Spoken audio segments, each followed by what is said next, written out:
तो कैसे हैं दोस्तों आप सभी लोग। दोस्तों आज से हम लोग एक धमाकेदार सीरीज चालू करने वाले हैं, ब्लॉकबस्टर सीरीज चालू करने वाले केमिस्ट्री की।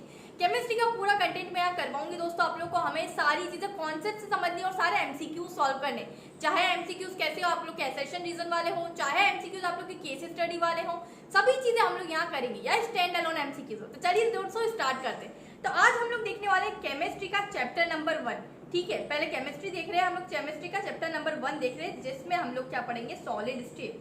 तो चलिए दोस्तों सॉलिड स्टेट स्टार्ट करने से पहले आप लोग को पता है मैटर के कितने स्टेट होते हैं। चलिए मुझे बताइए मैटर के कितने स्टेट होते हैं। 3 स्टेट होते हैं, सॉलिड, लिक्विड और गैस, तो है ना, होते हैं 3 स्टेट। इसमें से हमें क्या पढ़ना है, सॉलिड पढ़ना है, क्योंकि हम लोग क्या पढ़ रहे हैं, केमिस्ट्री का chapter number 1 which is our solid state. तो हम लोग को ये पता होना चाहिए सॉलिड क्या होता है, किस टाइप से काम करता है, क्योंकि हमें चैप्टर नंबर 1 में यही पढ़ना है। ठीक है, सबसे पहले बात करते हैं सॉलिड क्या होता है ना। सॉलिड की बात करें, लिक्विड आप लोग को पता है क्या होता है, गैस पता है, सॉलिड भी पता होगा। पर हम लोग अगर डेफिनेशन वाइज देखें तो सॉलिड क्या होता है, कंस्टिट्यूएंट पार्टिकल्स के बीच में फोर्स ऑफ अट्रैक्शन कैसा होना चाहिए, बहुत ज्यादा स्ट्रॉन्ग होना चाहिए। उसको क्या बोलते हैं हम लोग, सॉलिड बोलते हैं। ठीक है, कंस्टिट्यूएंट पार्टिकल्स के बीच में फोर्स ऑफ अट्रैक्शन बहुत ज्यादा स्ट्रॉन्ग, गहरी दोस्ती होनी चाहिए। ठीक है, तभी जाके क्या बनेगा, सॉलिड बनेगा, है ना, एम्बूजा सीमेंट वाली। ठीक है, अगर हम लोग आप देखें कि आप लोग जैसे डेफिनेशन तो देख ही रहे होंगे, अगर हम लोग देखें प्रॉपर्टीज ऑफ सॉलिड, ये बेसिक से आज हमने स्टार्ट किया। क्यों बेसिक से स्टार्ट किया, क्योंकि दोस्तों अभी तक आप लोग का क्या होता था, राइटिंग सेक्शन होता था। अब एमसीक्यूज में आप लोग को कॉन्सेप्ट क्लियर करना बहुत ज्यादा इंपॉर्टेंट है। अगर ए की जगह बी लगा दिया और आंसर आपका ए है तो गलत हो सकता है, डेफिनेटली गलत हो सकता है। तो हमें क्या करना है, सारे कॉन्सेप्ट वाइज चलते हुए पढ़ना है। सबसे पहले हम लोग देखते हैं प्रॉपर्टीज ऑफ सॉलिड में। सबसे पहली प्रॉपर्टीज क्या है इसकी, shape, size and volume definite होता है। ठीक है, सॉलिड का शेप, साइज और वॉल्यूम डेफिनाइट होता है। सीधी सी बात है, जस्ट फॉर एग्जांपल मैंने ये पेन लिया है। ठीक है, ये पेन का शेप, ठीक है, साइज इसकी और वॉल्यूम क्या है, डेफिनाइट। इसको मैं चेंज कर सकती हूँ, मुझे बताओ मैं कैसे इसको चेंज कर सकती हूँ, तोड़ूंगी तभी चेंज होगा, ऐसा थोड़ी चेंज कर सकती हूँ, है ना। तो इसका क्या होता है, ये डेफिनाइट होता है। सेकेंड चीज अगर हम बोले तो इसकी कंप्रेसिबिलिटी कैसी होती है, लो होती है। अब मुझे बताओ ये पेन को मैं कंप्रेस कर सकती हूँ। अब आप लोग पूछेंगे दीदी इसका रीजन, तो इसका रीजन ये है कि हम लोग इसको कंप्रेस क्यों नहीं कर सकते, क्योंकि कंस्टिट्यूएंट पार्टिकल्स के बीच में फोर्स ऑफ अट्रैक्शन कैसा होता है, बहुत टाइट होता है। दैट्स व्हाई हम इसको कंप्रेस भी नहीं कर सकते, है ना। तीसरा पॉइंट जो है हमारा वो होता है फ्लेक्सिबिलिटी। अब कंप्रेसिबिलिटी का जस्ट अपोजिट है फ्लेक्सिबिलिटी। फ्लेक्सिबिलिटी क्या होगी, अब ये फ्लेक्सिबल दिख रहा है कोई तुम्हें, नहीं ना, इसको मैं कैसे खींचूंगी करूंगी, कोई फ्लेक्सिबल तो है नहीं। ठीक है, तो फ्लेक्सिबिलिटी भी कैसी होगी, अगेन लो होगी। डिफ्यूजन लो होगा। जैसे कि गैसियस में क्या होता है कि हम लोग जैसे कोई परफ्यूम या डीओ लगाए तो बहुत दूर तक स्मेल चली जाती है, लोग ऐसा बोलते हैं ना कौन सा डीओ लगाया बता दे यार। तो ठीक है, वो क्या होता है हमारा डिफ्यूजन पावर। तो गैसियस में डिफ्यूजन पावर हाई होता है, पर इन सॉलिड, सॉलिड में ऐसा कुछ होता है, सॉलिड में तो बिल्कुल भी ऐसा कुछ भी चीजें अवेलेबल नहीं होती है। ठीक है, अब देखो पांचवी चीज क्या है, हमारी मेल्टिंग और बॉइलिंग पॉइंट बहुत हाई होते हैं, क्योंकि देखो अब ये सॉलिड है, अब इसको मेरे को लिक्विड में करना है। ठीक है, लिक्विड स्टेट में चेंज करना है, तो सीधी सी बात है पहले ये थोड़ा सा पिघलेगा। ठीक है, ये पूरा मेल्ट होगा, लिक्विड स्टेट में मेल्ट होते होते मुझे क्या करना पड़ेगा, इसका मेल्टिंग और बॉइलिंग पॉइंट बहुत हाई देना पड़ेगा, एकदम से नहीं हो जाएगा ये सारी चीज। दैट्स व्हाई इसका मेल्टिंग और बॉइलिंग पॉइंट हाई होता है। साथ ही साथ क्या होता है, ये लोग क्या होते हैं, गुड कंडक्टर्स ऑफ इलेक्ट्रिसिटी और हीट होते हैं। कौन, हमारे सॉलिड की प्रॉपर्टीज की बात करते हैं, ये क्या होता है, गुड कंडक्टर ऑफ इलेक्ट्रिसिटी या हीट। चलो इतना तो हमें पता चल गया सॉलिड में क्या होता है, कंस्टिट्यूएंट पार्टिकल्स के बीच में फोर्स ऑफ अट्रैक्शन बहुत ज्यादा हाई होता है।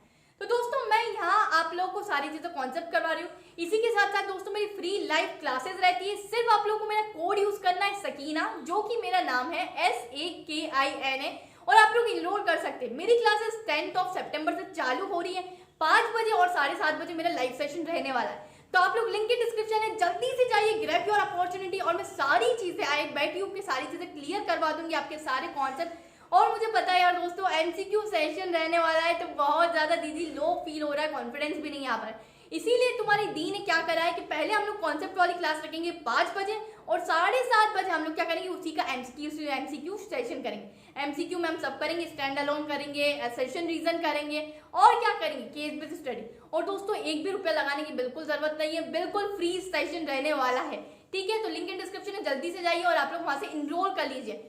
10 सितंबर से मेरी क्लासेस है, रोज क्लासेस होने वाली 5 और 7:30 बजे, तो याद रखिएगा, टाइम भूलना मत, जरूर आइएगा। तो चलिए दोस्तों अब आगे चलते हैं हम लोग। अब सॉलिड में क्या होता है, टाइप्स ऑफ सॉलिड कितने होते हैं, 2 टाइप्स के होते हैं, यहाँ क्रिस्टलाइन सॉलिड भी है और यहाँ अमरफस सॉलिड भी है। अब देखो दोस्तों अमरफस और ये दोनों को देखो, एक एग्जांपल मैं देती हूँ, चौक और मार्बल देखा। ठीक है, चौक और मार्बल में क्या मटेरियल के बने होते हैं ना, पर उसमें से भी फिर अगर दोनों दोनों एक ही मटेरियल के होते हैं तो ऐसा क्यों होता है कि चौक को हम इजीली ब्रेक कर सकते हैं और मार्बल को इजीली ब्रेक नहीं कर सकते हैं? ऐसा क्यों, बताओ ना, ऐसा क्यों? क्योंकि दोनों की प्रॉपर्टीज अलग अलग होगी, तभी तो ऐसा हो रहा है ना। चलो अब मैं बताती हूँ ऐसा क्यों होता है और इसकी मार्बल को हम लोग क्यों नहीं तोड़ सकते हैं, ठीक है। अब चौक किसका एग्जाम्पल होता है और मार्बल किसका एग्जाम्पल होता है, सारी चीजें ये समझ आए। अब सवाल ये कि दोनों में कंस्टिट्यूएंट पार्टिकल्स तो सेम होते हैं, फिर इतना डिफरेंस कैसे हो गया, ठीक है। कंस्टिट्यूएंट पार्टिकल सेम है तो इतना डिफरेंस कैसे हो गया? तो दोस्तों इसीलिए यहाँ पता है हमारे टाइप्स ऑफ सॉलिड में कैटेगराइज किया गया है। पता चला आपको चौक और मार्बल के हमारे एग्जाम्पल। चौक इजीली ब्रेक हो जाता है, फिर मार्बल इजीली ब्रेक नहीं होता है। दोनों में होते क्या, कंस्टिट्यूएंट पार्टिकल्स ही होते हैं, ठीक है। चलिए अब बात करते हैं हम लोग क्रिस्टलाइन सॉलिड और अमरफस सॉलिड। तो हम लोग डिफरेंस देखते हैं, सारी चीजें कंपेयर करेंगे। देखो क्रिस्टलाइन सॉलिड्स को हम लोग क्या बोलते हैं कि एक रेगुलर अरेंजमेंट होता है, ठीक है। कंस्टिट्यूएंट पार्टिकल्स के बीच में एक रेगुलर अरेंजमेंट होता है। जैसे कि आप लोग को मेरा ये डायग्राम दिख रहा होगा, इसमें मैंने एक डॉट ब्लू लगाया है, एक ब्लैक, एक ब्लू, एक ब्लैक। अब आपको शायद माइट भी हो सकता है सभी ब्लैक दिख रहे होंगे क्योंकि वो ब्लू पेन बड़ा डार्क जाता है ना। तो इसमें देखो एक रेगुलर, एक डिसिप्लिन अरेंजमेंट दिख रहा है। अगर हम इसी के दौरान हम लोग अमरफस सॉलिड की बात करें तो इसमें भी क्या होता है, रेगुलर अरेंजमेंट होता है पर शॉर्ट पीरियड ऑफ टाइम के लिए, शॉर्ट रेंज के। अब बहुत सारी बुक में ऐसा भी दिया हुआ है कि इरेगुलर अरेंजमेंट होता है क्योंकि शॉर्ट रेंज के लिए होता है। मतलब यहाँ मुझे थोड़ा सा डिसिप्लिन अरेंजमेंट दिखेगा, फिर यहाँ थोड़ा अलग दिखेगा, तो ये क्या हो गया, एक तरीके से इरेगुलर ही हो गया ना। तो टर्मिनोलॉजी अलग अलग हो सकती है दोस्तों, बस उसका मीनिंग एक ही है और मीनिंग समझना बहुत जरूरी है। अब दूसरा हम लोग देखते हैं कि इसको क्या बोलते हैं, crystalline solids are always called true solid, true solid, ठीक है। और इसको हम लोग क्या बोलते हैं, सूडो सॉलिड।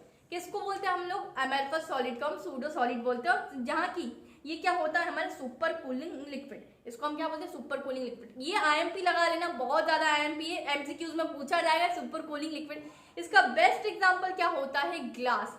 देखना आप लोगों के घर में ग्लास अवेलेबल होगा, ठीक है। जो बहुत पुराना ग्लास हो जाता है ना, ग्लास की एक क्वालिटी होती है। क्या क्वालिटी होती है, जैसे ग्लास मेरे 6-7 साल पुराना हो गया, किसी के घर में 10 साल पुराना ग्लास भी पाया जाता होगा, तो ग्लास की जो ऊपर की जो बाउंड्रीज होती है ना हमारी, वो क्या हो जाती है, हमारी थिन हो जाती है। और जो नीचे का जो सरफेस हो जाता है वो थिक हो जाता है। कैसा हो जाता है, थिक, ठीक है। तो उसका मतलब क्या हुआ कि ग्लास कौन सी प्रॉपर्टी शो कर रहा है, हमारे सुपर कूलिंग लिक्विड की प्रॉपर्टी शो कर रहा है। मतलब ये सूडो सॉलिड है।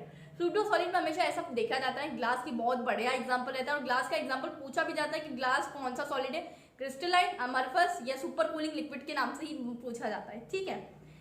अगेन आते हैं हम नेक्स्ट पॉइंट पे कि बॉइलिंग पॉइंट, मेल्टिंग पॉइंट किसका शार्प होता है, हमारे क्रिस्टलाइन सॉलिड्स का। मेल्टिंग पॉइंट शार्प का क्या मतलब है, जैसे अगर मैंने बोला कि कोई भी चीज है, ठीक है। अब मेरा ये पेन है, मैंने बोला कि ये मान लीजिए, ठीक है, सपोज कर लीजिए कि ये 106 मेल्टिंग पॉइंट पर ही मेल्ट होगा, तो क्या होगा कि शार्प उसी मेल्टिंग पॉइंट पर मेल्ट होगा। शार्प का मतलब क्या है कि जो मेल्टिंग पॉइंट फिक्स है उसके एक आगे पीछे कुछ भी नहीं होगा, शार्प उसी मेल्टिंग पॉइंट पर आप लोग का मेल्ट होगा। साथ ही साथ अगर हम लोग इसका देखते हैं हमारे पास सॉलिड का, तो melting point in range temperature क्या होता है, मेल्टिंग पॉइंट इसके या इसके बीच में होता है, ठीक है। हमेशा ऐसा नहीं होता कि शार्प मेल्टिंग पॉइंट नहीं होगा। मैंने बोला कि अगर इसको मुझे मेल्ट करना है तो हो सकता है 1010 से लेके 1020-30 के बीच में कोई रेंज में ये क्या हो जाएगा, मेल्ट हो जाएगा। समझ में आया, रेंज का मतलब और शार्प मेल्टिंग पॉइंट का मतलब। साथ ही साथ अगर हम लोग अपने नेक्स्ट पे चलते हैं कि ये क्या है, एनिसोट्रॉपी इन नेचर। दोस्तों ये बहुत याद रखने वाली चीज है। देखो बच्चों क्या करते हैं, बहुत बार हमेशा अमरफस सॉलिड को ना एनिसोट्रॉपी से कंपेयर कर लेते हैं। बहुत बार आता है ये क्वेश्चन कि एनिसोट्रॉपी इन नेचर मतलब ये किसका एग्जांपल, ये किसका मतलब फीचर है, ठीक है, किसकी प्रॉपर्टी, क्रिस्टलाइन की प्रॉपर्टी या फिर अमरफस सॉलिड की प्रॉपर्टी।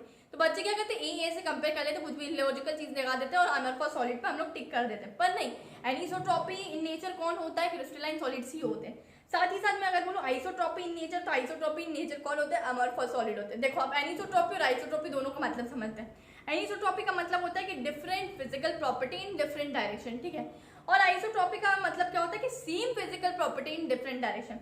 जैसे कि मैंने आप लोग को एनिसोट्रॉपी का मतलब समझा था, different physical property in different direction.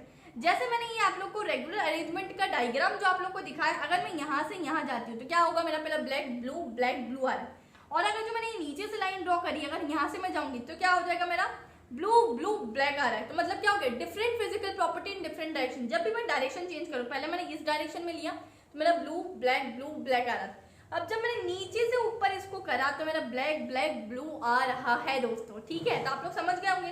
पर इसका क्या होता है, हमारा आइसोट्रॉपी हमेशा कैसा होता है, same physical property in different direction, ठीक है दोस्तों। अब इसका एग्जांपल हम लोग देख लेते हैं। इसका एग्जांपल होता है क्रिस्टलाइन का NaCl होता है, क्वार्ट्ज होता है, तो दीज आर द एग्जांपल। और किसका एमरफॉस सॉलिड का हम लोग देखें तो रबर ग्लास और हमारा प्लास्टिक इसके एग्जाम्पल बहुत अच्छे एग्जाम्पल माने जाते हैं। तो दोस्तों आज के सेशन के लिए इतना ही। अगर आप लोग को सेशन अच्छा लगा हो तो प्लीज प्लीज प्लीज सब्सक्राइब करिएगा, साथ ही साथ वीडियो को शेयर करिएगा अपने क्लास 12 वाले। स्ट्रिक्टली टर्म 1 के अकॉर्डिंग ये सारी वीडियोस बनाई जा रही है और साथ ही साथ आप लोग मेरी फ्री स्पेशल क्लासेस अटेंड कर सकते हैं, बिल्कुल ही फ्री है, बिल्कुल कोई एक भी पैसा नहीं लग रहा है यार, आप लोग भी फ्री है, आप लोग बिल्कुल नहीं अटेंड कीजिए। 5 बजे मेरा लाइव सेशन रहने वाला है, हर चीज के कॉन्सेप्ट क्लियर करवा दूंगी और साथ ही साथ 7:30 बजे उसी लाइव सेशन का हम लोग क्विज कर लेंगे, तो आप लोग को पता चल जाएगा कि दी का सेशन कितना समझ में आया या मुझे कितना आ रहा है कितना नहीं आ रहा है, कहाँ डाउट्स है, तो आप लोग डाउट्स मुझसे पूछ सकते हैं। लाइव इंटरेक्टिव क्लासेस रहने वाली, तो सकीना मेरा कोड है और अगर आपको कोई भी सब्सक्रिप्शन चाहिए हो तो आप लोग वो सब्सक्रिप्शन ले सकते हैं मेरे कोड से, SEKIN सकीना मेरा कोड है और आप लोग को फ्लैट 10% डिस्काउंट पाया जाएगा। फ्री क्लासेस है यार, जरूर आइएगा, अपने फ्रेंड्स को रिकमेंड करिएगा, अपने डाउट्स सभी चीज क्लियर करिएगा और टर्म 1 के लिए जरूर प्रिपरेशन करिएगा क्योंकि बहुत नजदीक आप लोग के एग्जाम्स आने वाले। तो चलिए दोस्तों, इसी के साथ मैं मिलती हूँ नेक्स्ट वीडियो में। अगर आप लोग को सेशन अच्छा लगा शेयर कर देना, आप लोग मुझे इंस्टाग्राम और टेलीग्राम पे जुड़ सकते हैं जिसकी लिंक डिस्क्रिप्शन बॉक्स में गिवन है। तो ध्यान रखिए, अच्छे से पढ़ते रहिए, सेशन में आना जरूर मत भूलिएगा, ठीक है। बिल्कुल 10 सितंबर को रहने वाला है, 5 बजे रहने वाला है, जरूर